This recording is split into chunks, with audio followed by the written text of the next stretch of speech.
গাজায় দীর্ঘ ১৫ মাস ধ্বংসলীলা চালিয়েও লক্ষ্য অর্জনে ব্যর্থ হয়েছে ইসরায়েল। এই যুদ্ধে ৩টি লক্ষ্য নির্ধারণ করেছিল তারা। সেগুলো হলো জিম্মিদের মুক্ত করা, ফিলিস্তিনি প্রতিরোধ যোদ্ধাদের ক্ষমতা গুঁড়িয়ে দেওয়া এবং গাজা পুরোপুরি দখল করা। কিন্তু এর কোনোটি অর্জন করতে পারেনি তারা। অবাক করার বিষয় হলো, পুরো গাজা ধ্বংস করেও জিম্মিদের মুক্ত করতে ব্যর্থ হয়েছে তেল আবিব। অবশেষে বাধ্য হয়ে আলোচনার মাধ্যমে জিম্মিদের মুক্ত করতে হচ্ছে নেতানিয়াহুকে। এই অবস্থায় ব্যর্থতার দায় নিয়ে পদত্যাগের ঘোষণা দিয়েছেন ইসরায়েলের সেনাপ্রধান লেফটেন্যান্ট জেনারেল আরোজি হালেভি। মঙ্গলবার তিনি পদত্যাগ করেছেন বলে ইসরায়েলি সেনাবাহিনীর এক বিবৃতিতে জানানো হয়েছে। এই খবর জানিয়েছে মার্কিন সংবাদ মাধ্যম সিএনএন।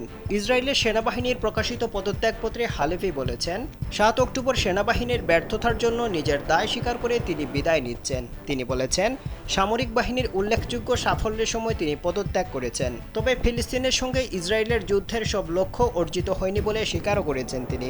পদত্যাগ করা ইসরায়েলি এই সেনাপ্রধান বলেছেন, যুদ্ধের সব উদ্দেশ্য এখনও অর্জিত হয়নি। ফিলিস্তিনি যোদ্ধাদের সক্ষমতাকে আরও ধ্বংস এবং জিম্মিদের প্রত্যাবর্তন নিশ্চিত করতে লড়াই চালিয়ে যাবে সেনাবাহিনী।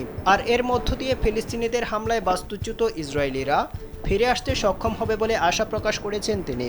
এদিকে গাজায় দায়িত্বপ্রাপ্ত ইসরায়েলের দক্ষিণাঞ্চলীয় সামরিক কমান্ডের প্রধান মেজর জেনারেল ইয়ারন ফিল্কম্যানও পদত্যাগ করেছেন। ফিলিস্তিনের সঙ্গে প্রত্যাশিত যুদ্ধবিরতি কার্যকরের কয়েক দিনের মধ্যেই ইসরায়েলি সেনাবাহিনীর শীর্ষ এই দুই কর্মকর্তার পদত্যাগের ঘটনা ঘটল।